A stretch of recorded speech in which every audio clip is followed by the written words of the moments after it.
Bienvenidos a Kaiser Report, soy Max Kaiser. Hoy resulta difícil de creer, pero hubo una época en la que un primer ministro británico podía decir: defenderemos nuestra isla cueste lo que cueste. Lucharemos en las playas, en las pistas de aterrizaje, en los campos, en las calles y en las colinas, y nunca nos rendiremos. Fin de la cita. El problema es que ahora parece que el precio de la rendición es siempre el justo, sea cual sea el costo. ¿Stacy? Seguro que a muchos británicos les encanta esa cita de Churchill pronunciada con acento americano. Ah, ¿que la cita es de Churchill? Sí. Pensé que sería un anunciante de seguros en televisión. Bueno, recordemos que Churchill era medio estadounidense. El caso es que la ideología y las políticas estadounidenses han llegado al Reino Unido y prueba de ello es la fracturación hidráulica. La decisión del distrito de North Yorkshire de dar luz verde a la fracturación hidráulica considerada una declaración de guerra. Los activistas contra la fracturación hidráulica han acusado al distrito de Yorkshire de declarar la guerra al derecho del pueblo a disfrutar de un aire y un agua limpios tras dar luz verde a la primera operación de obtención de gas de esquisto que se llevará a cabo en 5 años. Fíjate en cómo los llama The Guardian activistas contra la fracturación hidráulica, en lugar de decir que son los propios vecinos de la zona los que no quieren que les contaminen el aire y el agua, y tampoco ver pasar esas filas interminables de camiones transportando el agua y el equipamiento necesarios para excavar un pozo de fracturación que va a construirse en un municipio con nombre muy británico, Kirby Misperton. Kirby Misperton. Kirby Misperton. Sí que suena raro, ¿sí? El pozo se conoce como KM8, una abreviatura que en el lenguaje de Internet en los países de habla inglesa significa algo así como ¿de acuerdo, amigo? Sí. El caso es que ya se sabía que iban a acabar poniendo en práctica esta técnica de la fracturación hidráulica, por mucho que se opusiera la población.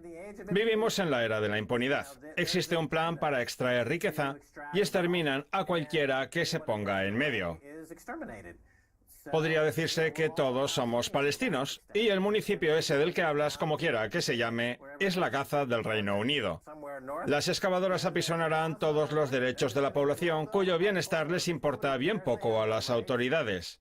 La fracturación hidráulica ha demostrado ser un desastre desde el punto de vista económico, que genera enormes cantidades de deuda que luego nunca se paga. Y las empresas primero se llevan sus comisiones y luego dejan a la gente tirada con un holocausto ecológico detrás. Las autoridades quieren hacer ver como que son democráticas, permitiendo a los vecinos de la zona dar su opinión sobre la fracturación hidráulica, y para acabar de convencerlos, dicen que va a servir para crear numerosos puestos de trabajo, la palabra mágica con la que intentan comprarlos. La decisión debería haberse tomado por el llamado sistema de representaciones, en que 4.375 vecinos mostraron su oposición, mientras que solo 36 se mostraron a favor. Pues ¿sabes qué? El gobierno ha decidido que los que llevan la razón son esos 36. Han dicho literalmente que van a apostar fuerte por el combustible de esquisto. Luego hablamos de lo que hizo Hillary Clinton cuando era secretaria de Estado para obligar a Europa a adoptar esta técnica.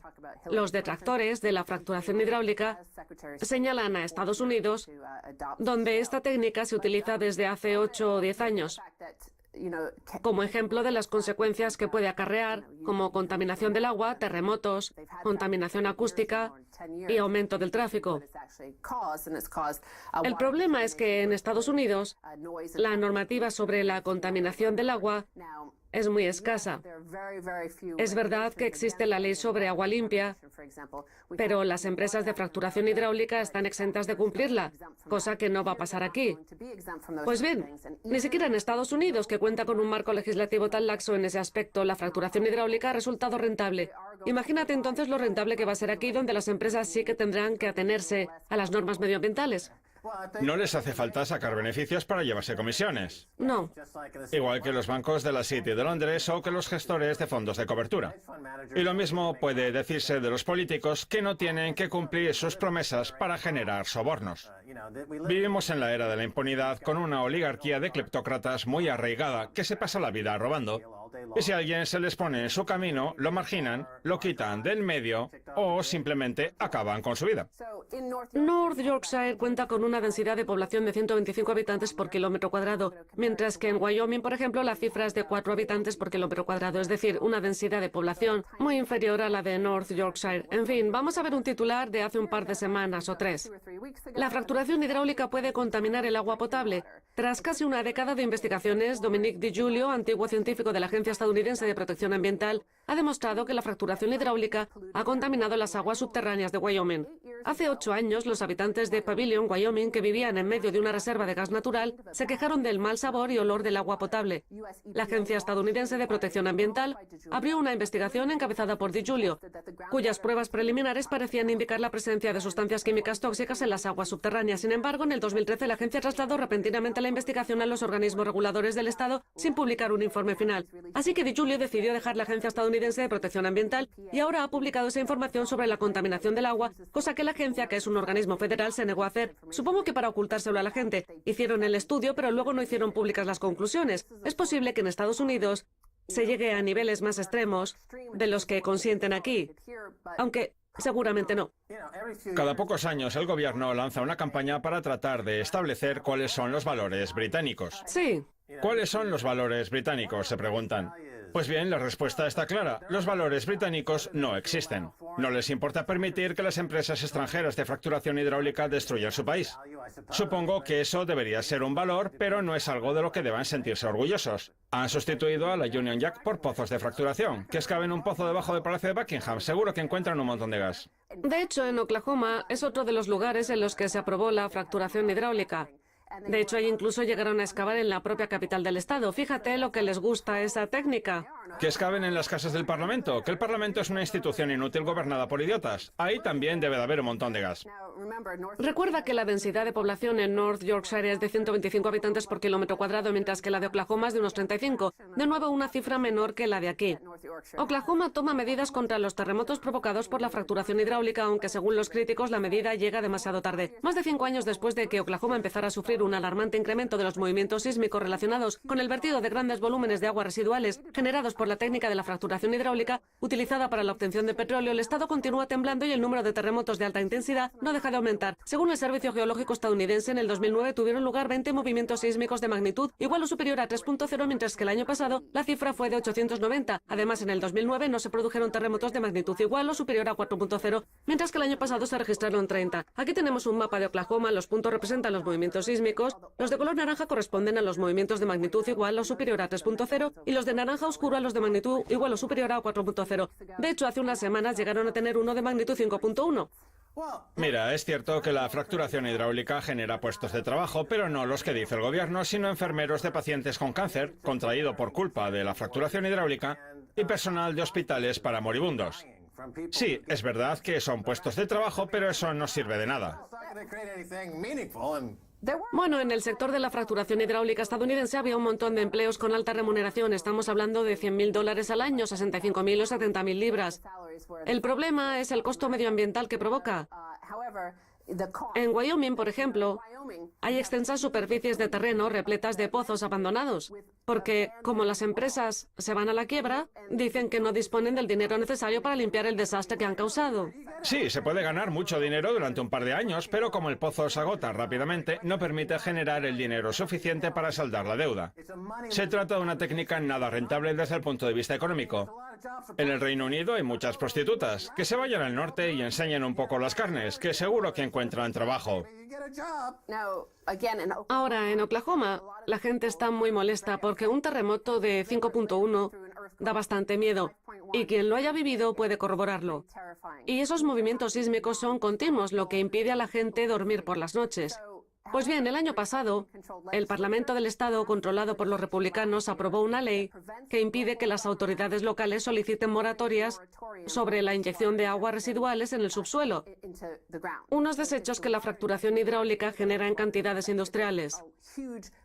No en vano, el año pasado, solo en Oklahoma se generaron más de 6.800 millones de litros de aguas residuales. Claro, con esa agua hay que hacer algo. ¿Y qué es lo que hacen? Inyectarla en el subsuelo, lo cual intensifica las fracturas que ya de por sí hay en él, provocando movimientos sísmicos. Por cierto, cabe recordar que en Denton, Texas, que fue donde empezó todo esto de la fracturación hidráulica, el pueblo votó en contra de la fracturación hidráulica, por lo que se aprobó una ley para prohibir esta técnica. Sin embargo, el gobierno del estado decidió que esa ley no era válida y que los ciudadanos no podían tomar decisiones a nivel local. Pues bien, vamos a hablar ahora sí de Hillary Clinton y de cómo los ciudadanos que no pertenecen al imperio y a pesar de estar en contra de la fracturación hidráulica, como los de Oklahoma o Denton, al final se ven obligados a pasar por el aro. Nuevos correos electrónicos revelan que la iniciativa energética de Hillary Clinton presionó a otros países para adoptar la fracturación hidráulica. Mira, en el norte del estado de Nueva York existe una moratoria que prohíbe la fracturación hidráulica. La gente está totalmente en contra porque la zona alberga una de las aguas subterráneas más puras del mundo. El caso es que durante las primarias Hillary estuvo en la zona queriendo hacer ver que no es partidaria de esa técnica y que los vecinos siempre deberían poder decidir. Pues bien, eso no parece ser lo que demuestran sus correos electrónicos que se han filtrado. En lugar de poner en aprietos a las empresas dedicadas a los combustibles fósiles, los correos electrónicos a los que ha tenido acceso The Intercept demuestran que funcionarios del Departamento de Estado, en estrecha colaboración con las empresas privadas del sector del petróleo y el gas, presionaron a otras agencias de la administración Obama para dedicar recursos del gobierno federal, incluida asistencia técnica, a la búsqueda de reservas de esquisto y que repartieron acuerdos con países aliados para ayudar a garantizar la inversión en nuevos proyectos de fracturación hidráulica. Durante la Segunda Guerra Mundial, Churchill decía que luchábamos contra el corporativismo. Pues bien, aquí tenemos una cara más amable de lo mismo, de ese corporativismo entre el gobierno y el sector privado, que impone su voluntad a la población con independencia de lo que ésta desee. Parece ser que Hillary Clinton y todo su aparato del Departamento de Estado utilizaron a Polonia, considerado el eslabón más débil y el país con una población más dócil, a pesar de su oposición a la fracturación hidráulica, como prueba piloto para el resto de Europa, todo ello en beneficio de los intereses de empresas como Chevron. ¿Invadieron Polonia? Sí, básicamente fue eso. Polonia siempre es el primer país que invaden. ¿Por qué invadirían así Polonia? En fin, el caso es que cuando se apruebe la ATCI, los países tendrán aún menos opciones de plantarles cara a las empresas de fracturación hidráulica y encima habrá que pagar el triple por los supuestos daños que les provoquen. En este sector es imposible ganar dinero, pero eso no quita para que no vayan a demandar a los gobiernos y ganar ese dinero en los tribunales. Como hemos dicho ya, la fracturación hidráulica es una total y absoluta pérdida de dinero. Se genera menos energía de la que se necesita para su obtención y también se generan más deudas de las que jamás podrán pagarse. El motivo por el que tenemos el desastre económico que tenemos en el sector de la fracturación hidráulica de Estados Unidos es que los inversores estaban desesperados por conseguir rentabilidad. Pero ahora el sector se ha venido abajo, dejando tras su paso ciudades fantasma y terremotos por todas partes. ¿Y por qué buscan rentabilidad? Porque los bancos centrales han bajado los intereses hasta el 0% para rescatar a los fondos de cobertura y a los banqueros. Por eso ahora crean sectores como la fracturación hidráulica para compensar el diferencial de ingresos. Pero ambos miembros de la ecuación están en bancarrota. En fin, tenemos que fracturar el programa para pasar a la segunda parte. Sigue fracturando. No se vayan, tenemos mucho más.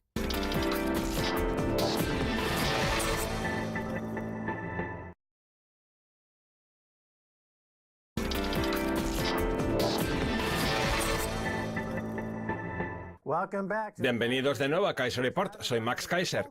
Es hora de viajar hasta Boulder, Colorado, para hablar con nuestro deflacionista preferido, Rick Ackerman de rickackerman.com. Rick ha sido periodista en Barron's y antes fue incentivador de mercados en la Bolsa de Valores del Pacífico. Rick, bienvenido de nuevo a Kaiser Report. Un placer, Max. Muy bien, Rick, hablemos de deflación. Usted lleva tiempo vaticinando, y con todo el acierto del mundo, esta deflación que ahora inunda el planeta. Y tengo entendido que ve una nueva crisis en el horizonte. ¿No es así? Un punto de vista que, por cierto, comparten muchos. ¿Qué cree que nos deparará el futuro?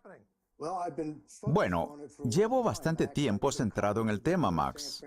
A mediados de los 90 escribí una columna en San Francisco Examiner con una teoría que en aquel momento parecía de locos, que nos enfrentábamos a un escenario de deflación. Aunque por aquel entonces, y viéndolo con retrospectiva, la situación parecía mucho menos grave de lo que luego resultó ser. Macy's atravesaba dificultades y, según esa teoría deflacionista, los problemas podían extenderse a sus proveedores, generando una cascada de deflación en el sector minorista. Pero, como digo, en aquel momento no éramos conscientes de la dimensión que podía adquirir el asunto, justo lo contrario de lo que sucedió con la crisis de ahorros y préstamos, que parecía el mayor de los desastres, pero que si analizamos las cifras, tan solo ocasionó pérdidas de entre 400 y 600 mil millones de dólares. Y ahora, aunque resulta difícil predecir cuál será el acontecimiento que desencadene esta espiral deflacionista, yo creo que lo más probable es la quiebra repentina de los bancos, algo parecido a lo que ocurrió en el crack de 1929, con la diferencia de que por aquel entonces había mucho más dinero físico que ahora, por lo que la gente que hacía cola en las calles para sacar su dinero del banco al menos tenía esperanzas de obtener una parte. Mientras que ahora nos encontramos en un sistema donde el dinero digital tiene mucho más peso. Y yo creo que ese sistema está cimentado sobre una confianza mal depositada. Los mecanismos de compensación que permiten utilizar el dinero de la tarjeta de crédito, es decir, el dinero digital, no son muy delicados, sino también muy complejos. Se trata de una intrincada red de mecanismos de compensación. Permítame que le interrumpa, Rick, pero me gustaría explicar algo el contexto histórico. En la crisis financiera internacional del 2008, la respuesta de los legisladores y los banqueros centrales fue inyectar billones de dólares en la economía mundial. Una medida que muchos creían que provocaría inflación, cuando en realidad toda esa emisión de moneda ha exacerbado una tendencia hacia la deflación. Fundamentalmente porque ese dinero emitido para lo único que ha servido ha sido para evitar que los bancos se declararan insolventes, por lo que no ha sido prestado y la economía ha continuado encogiéndose, ¿no es así? Sí, aunque en los rescates se perdieron varias piezas clave como Bear Stearns y otros grandes prestamistas hipotecarios que acabaron mordiendo el polvo. La pregunta que se plantea ahora es si podemos permitirnos que vuelva a pasar lo mismo. Si podemos perder una cantidad considerable de capital y de credibilidad cada vez que tratamos de volver a inflar el sistema financiero internacional. Usted ha dicho en numerosas ocasiones que no hemos aprendido mucho de la crisis del 2007-2008. En la que había un gran nivel de apalancamiento, y lo único que se nos ocurre cada vez que salimos de un episodio de esos es repetir 50 veces lo mismo para acabar igual. Prueba de ello es que, en cierto modo, tenemos una nueva burbuja inmobiliaria. Yo les dije a mis suscriptores que cuando los bancos están en dificultades, seguramente sea mejor tener una caja de zapatos con billetes de 5, 10 o 20 que un saco de monedas de oro Kragerrand. Porque cuando llegue el día en que tengamos que utilizarlas para pagar nuestras necesidades básicas, por ejemplo, para ir a la frutería, no creo que los comerciantes vayan a entender esas monedas, pero sí los billetes de 5, 10 o 20. Si estudiamos de cerca el comportamiento de nuestra divisa, vemos que no tiene apenas valor. Su valor residirá fundamentalmente en las necesidades básicas que permita satisfacer. Vamos a analizar las diversas aristas de este asunto. Es evidente que los bancos están excesivamente apalancados. Y el que más, el Deutsche Bank, cuya fragilidad, vulnerabilidad y apalancamiento suponen un riesgo mucho más importante para el sistema que Bear Stearns o Lehman Brothers. Pero al mismo tiempo el costo de la educación o la sanidad no deja de aumentar por culpa de la pérdida de competencia en estos sectores que se deriva de las numerosísimas fusiones y adquisiciones que se producen gracias al dinero barato, lo cual se traduce en la aparición de estos monopolios con la subida de precios que eso conlleva. Es el caso, por ejemplo, de la sanidad, donde los costos no dejan de aumentar porque la competencia ha desaparecido por completo. Ese es el tipo de inflación que tenemos, no inflación salarial. De hecho, los salarios están a la baja. Es una mezcla de inflación y deflación, lo que yo llamo infladeflación. ¿Qué le parece? Sí, creo que es muy fácil inflar la economía financiera con estímulos monetarios. Ahora bien, otra cosa es monetizar las nóminas de tantísimos empleados. Hay inflacionistas que me dicen, Rick, ¿cómo puede hablar de deflación sabiendo lo cara que está la sanidad o la formación universitaria? Pero si tenemos en cuenta que los salarios llevan una generación sin crecer, no puede haber una inflación que se retroalimente. Es decir, pagamos más por una cosa y eso nos impide gastar más en otra. Un claro ejemplo de ello es la bajada del precio del petróleo. Cuando el barril llegó a cotizar por debajo de los $30, Todo el mundo pensaba que sería una noticia estupenda para reactivar el sector minorista. El problema fue que esa bajada del petróleo produjo a su vez una subida de los impuestos del programa Obamacare. O sea, que esa bajada del precio de la gasolina, que pasó de costar algo más de $1 el litro a prácticamente 50 centavos, se vio anulada por el aumento de los costos sanitarios, que quintuplicó esa disminución del precio de los carburantes. De acuerdo. Vamos a hablar precisamente del petróleo. Cuando el precio cayó por debajo de los $30, todos los analistas financieros de los medios de comunicación decían que esa bajada se traduciría en un incremento espectacular del consumo, pero no ha sido así. Curiosamente, cuando los precios suben, los mercados también suben enviando señales de precios confusas o directamente falsas. ¿Qué opina al respecto?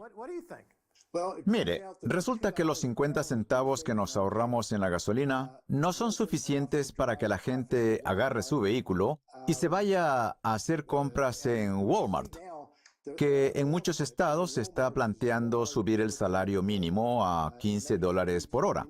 Hace tiempo podríamos haber creído que esa decisión es de carácter inflacionista, pero no lo es. Es totalmente deflacionista, porque Walmart va a pensar en 1000 formas de suprimir puestos de trabajo para compensar las pérdidas que le supone subir los salarios. Permítame que lo vuelva a interrumpir. Ya que habla de puestos de trabajo, la caída del precio del petróleo ha provocado el cierre de muchos pozos y el hundimiento del sector de la fracturación hidráulica, como ha pasado en Houston, que vuelve a convertirse en la ciudad transparente, lo cual se ha traducido en la destrucción de numerosos empleos. Por tanto, es verdad que podemos ahorrarnos dinero en la estación de servicio, pero no es menos cierto que también se pierden puestos de trabajo, con lo que el balance neto acaba siendo más deflacionista que otra cosa. Por cierto, la bajada del precio del petróleo ha provocado la caída del dólar canadiense, el real brasileño y el rublo. Por su parte, Arabia Saudita, cuya divisa mantiene una tasa de cambio fija con el dólar, ha perdido cientos de miles de millones que reciclar en bonos del tesoro. Es decir, que el petrodólar, otro elemento importante en todo esto, se ha visto afectado por estas tendencias y contracorrientes. ¿Qué opinas sobre el tema del petrodólar, Arabia Saudita y el futuro que nos espera? En este 2016, el precio del petróleo y el de las acciones están yendo de la mano. Es evidente que Wall Street está obsesionado con que suba el precio del crudo. Lo curioso de todo es que normalmente, cuando el precio del petróleo sube, lo hace impulsado por la demanda. Tras salir de la recesión del 2008, pensábamos que el precio del crudo subiría de forma espontánea, pero no ha sido así. El sector está desesperado y eso va a provocar que los grandes productores como Arabia Saudita, Irán o Rusia actúen en una misma dirección. El problema es que, como están atados de pies y manos, tendrán que continuar con sus prospecciones, sobre todo Irán, cuyas reservas de gas natural no podrán someterse a ningún tipo de restricción, por lo que la idea es imposible. Desde un punto de vista más general, están intentando que el precio del petróleo suba impulsado por la oferta. Nadie puede creerse que el precio suba como consecuencia de la recuperación económica mundial. Por eso necesitan cambiar el guión. Max, voy a hablarle de dos grandes países productores, Venezuela y Nigeria. Venezuela puede sumirse de un momento a otro en el caos y dejar de producir petróleo. Pero en el caso de Nigeria, Nigeria ya ha reducido la oferta en cierta medida. Sin embargo, la idea de hacer disminuir la oferta tanto como para que llegue a compensar la caída de la demanda e impulsar así el precio, me parece realmente ridícula. Si el precio del crudo se mantiene entre el mínimo de este año, 27 y 47 dólares, será un repunte pasajero e insignificante. Y realmente yo no creo que el precio vaya a pasar de los 50 y pocos dólares más. Eso pienso yo, Max.